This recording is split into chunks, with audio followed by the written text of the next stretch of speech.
Muitas vezes os adultos se comunicam com as crianças já partindo do pressuposto que ela entende o que ele está falando do jeito que ele está falando, Certo. né?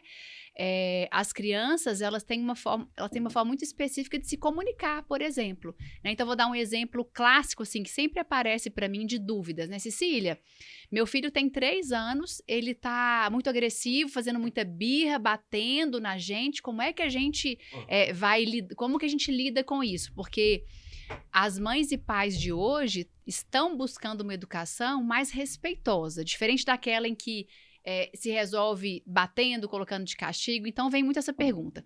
E aí, qual que é a expectativa do adulto? Eu quero fazer alguma coisa para essa criança parar de bater, Certo. obviamente, né? Então, só que o foco, muitas vezes, é no comportamento. Meu filho bate, o que eu tenho que fazer para que ele pare de bater? E eu, Cecília, né, tem 20 anos que eu trabalho com crianças, com famílias, e há 7 anos eu sou mãe também, aí eu brinco que eu tenho meu laboratóriozinho vivo lá em casa, Aham. porque o que eu falo com as mães e escuto delas de desafio é o que eu vivo lá em casa, né? Focar no comportamento não resolve. E eu vou dar um exemplo por que que não Hum. resolve, tá? Vou dar um exemplo simples, assim, aquela criança que tá roendo unha, né? É muito comum o Sei bem como é adulto que é fazer o isso. quê? O adulto vai lá, passa pimenta. É claro, eu tenho que fazer algo para que esse comportamento desapareça, mas você passou a pimenta, a criança vai começar a fazer uma outra coisa, né? Teve o caso de Uhum. uma criança que eu recebi no consultório que estava com os dedos todos feridos. A mãe começou a passar uma pomadinha lá que tinha um gosto ruim, ela parou de roer unha, porque tinha um gosto ruim. Só que ela começou a arrancar os fiozinhos de Cabelo. cabelo, começou a ficar com falhazinha. Uma outra criança, quando a mãe fez o mesmo procedimento, ela começou com umas feridas na pele, ela começou a se coçar, ela começou a se machucar. Aham. Não é sobre o comportamento desafiante, é sobre o que mobiliza esse comportamento. Porque a criança, ela se comunica pelo comportamento, tá? Então, por exemplo, o Ian, meu filho, aos 3 anos de idade, ele estava batendo muito, gritando muito, num comportamento muito agressivo. Aos 3 anos de idade, ele não tinha para me entregar uma fala elaborada assim: mamãe, eu tô com raiva porque você tá trabalhando muito. E quando você chega em casa, você chega com pressa, você não tá brincando comigo, eu tô com saudade de Aham. você. Eu tava numa fase especialmente intensa de trabalho e ele começou com esse comportamento. O que que ele me entrega de comunicação? O comportamento, ele vai desafiar, ele vai chorar. Uma criança Hum. de 4 anos, que a mãe acabou de ter o segundo filho, o nenenzinho nasceu. Ela começa a fazer xixi na cama que não fazia mais, começa a, a chupar o dedo que não fazia mais, começa a fazer muita birra que não fazia mais. Não é sobre o comportamento. O comportamento, eu brinco, né, que é a ponta do iceberg que desponta. Mas eu tenho que mergulhar para entender o que mobilizou isso aí. O que é a escuta empática? É eu olhar para a criança que está me desafiando, me cansando, porque nos desafiam e nos cansam, para além do comportamento. Então, o Ian, meu filho, vou dar um exemplo real. Ele começou, nessa época, a fazer xixi pela casa afora. Um dia eu sentei na minha cama, pus a mão assim, falei, uai, tá molhado? A hora que eu olhei pro lado, tava ele rindo. Eu fiz xixi. Ele fez xixi no sofá, ele fez na minha cama, ele fazia no chão afora. É claro que eu, como mãe educadora, eu tenho que conduzir de uma forma para que ele pare de fazer isso. Mas o meu primeiro movimento é: peraí, deixa eu me colocar no lugar dessa criança para tentar entender o que é que ele está querendo me comunicar. Qual é o pedido por Uhum. trás desse comportamento desafiante que ele não dá conta de me entregar? Na semiótica a gente fala que na comunicação a gente fala que é a semiótica. É o É, estudo dos símbolos ali. Aquilo ali simboliza alguma coisa. isso, É. exatamente. E aí eu comecei a falar com ele assim: Ian, sabe o que eu entendi, filho? Você tá com uma raiva porque você queria brincar com a mamãe hoje, a mamãe saiu pra trabalhar. Você tá com raiva porque você queria ficar o dia inteiro com a mamãe e eu vou sair de novo. E aí ele, mamãe, você é chata. E começava a verbalizar algumas coisas. E eu contava pra ele: você tá com raiva, você tá chateado que a mamãe não tá aqui com você. Tudo bem você sentir isso, mas olha, esse xixi que você fez aqui, aonde que a gente faz xixi? Vamos limpar o xixi com a mamãe? Você vai pegar um pano e a gente vai limpar juntos. E eu vou mudar o meu contexto, se possível for. O que eu comecei a Uhum. entender? Eu preciso rever o meu trabalho, porque o meu filho tá gritando: mamãe, me dá mais atenção? Tá difícil para mim. E eu, como né, sou autônoma, eu tenho esse privilégio de poder cuidar do meu horário. Eu comecei a diminuir alguns atendimentos, a fazer quando Uhum. ele estava na escola. Então, é escutar o todo, né? Não é sobre, meu filho bateu, eu vou bater de volta. Não, meu filho bateu. Qual é a comunicação? Peraí, filho, você tá com raiva porque a mamãe desligou a televisão que você queria assistir. Dá raiva mesmo, você pode sentir isso, mas bater. Não, aqui em casa a gente não bate. É muito mais trabalhoso educar dessa forma, né? E é uma construção. Então, lá em casa, por exemplo, né? A Mel tá com 7 anos, o Ian com 4. A gente nunca colocou de castigo. Não precisa colocar de castigo para ensinar uma criança. Você pode ensinar por outras vias, mas é uma comunicação que demanda uma entrega maior. Aí vão trazer para o mundo adulto, para ficar mais claro, né? Uma relação de marido e mulher, ou de um casal, seja ele, né, composto por um homem e uma mulher, ou 2 homens ou 2 mulheres. Às vezes eu e o Thiago, meu marido que está aqui, né, a gente já ficou 3 dias sem conversar um com o outro. Com raiva um do outro, né? E a gente acha que só criança faz birra. Mas às vezes o Thiago pergunta pra mim, o que foi? E eu falo, nada.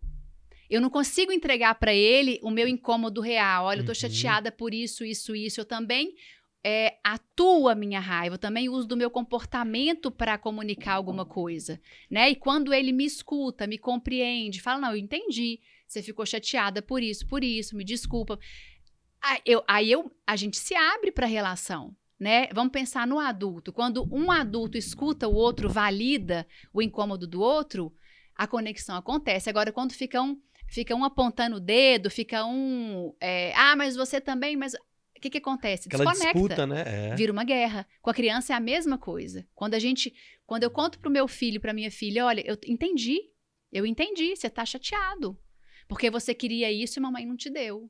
Né? Outro dia eu saí com os 2, fomos numa loja de brinquedo para comprar um presente para uma amiga que tinha um aniversário. Eu falei antes, hoje é dia de comprar o presente da amiga, não é nem da Mel nem do Ian, combinado? Combinado. Chegamos na loja, a Mel já tem 7 anos, já entende, mas o Ian, mamãe, eu quero esse. Eu falei, filho, deixa eu ver. Nossa, que massa esse brinquedo, adorei, esse é legal demais.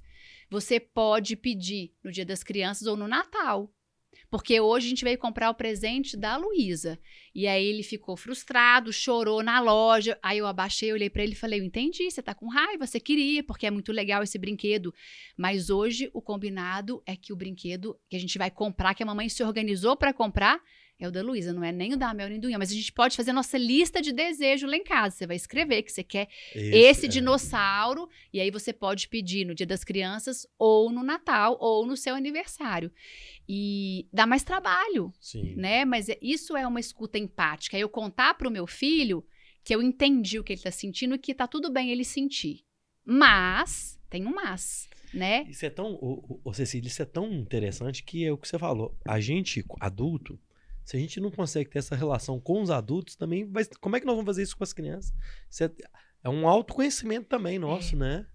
E nós adultos de hoje, a gente não bebeu dessa fonte de uma comunicação construída. Zero. Na minha casa, a gente não apanhava, né? Mas assim, não é não e pronto, engole esse choro. Não, que frescura, tá chorando por isso.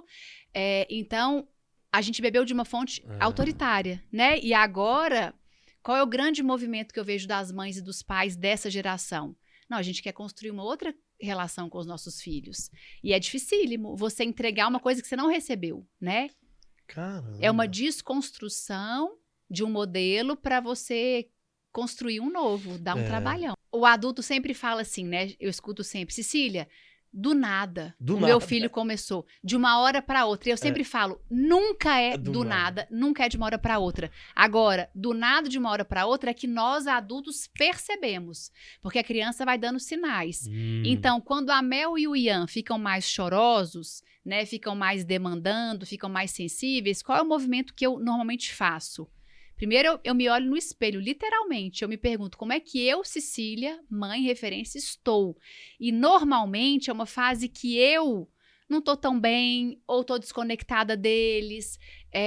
Então, qual é o movimento? Como que ela chama? Silma. Qual é o movimento, né? Primeiro, se perguntar como é que você, mãe, está. As crianças, elas se conectam com o nosso campo emocional. E eu posso estar rindo para os meus filhos, mas se eu estou angustiada, se eu estou nervosa, se eu estou impaciente, eles se conectam. Eu falo que é vibração, eles se conectam com o meu campo emocional. E um dia eu até falei brava lá em casa. Eu não posso nem ficar mal-humorada, que todo mundo fica mal-humorado, né? Eles captam isso. Então é prestar atenção como você tá, como tá o tempo com a sua filha, mas é um tempo de qualidade, não é um tempo que eu tô no celular, que eu tô ali fazendo as coisas com pressa. Como tá o tempo? Sentar junto, escutar, brincar. Como tá a rotina? Criança precisa de tempo livre, longe das telas, contato com a natureza, colo, né, contato físico. Então tem uma série de perguntas, né, de ajustes que a gente precisa fazer no nosso contexto, na rotina. Criança que dorme tarde demais e que dorme com celular, que dorme na tela, às vezes vê televisão, aí adormece. Criança que cada dia as coisas acontecem numa hora, sem rotina. Fica mais nervosa, fica mais chorosa. Mudanças na vida, então, o nascimento de um irmão mais novo, a perda de alguém importante, mudança de escola, mudança de cidade. Tudo a criança sente. E ela não consegue verbalizar, entregar. Olha, mamãe, eu tô angustiada porque você e o papai estão brigando muito.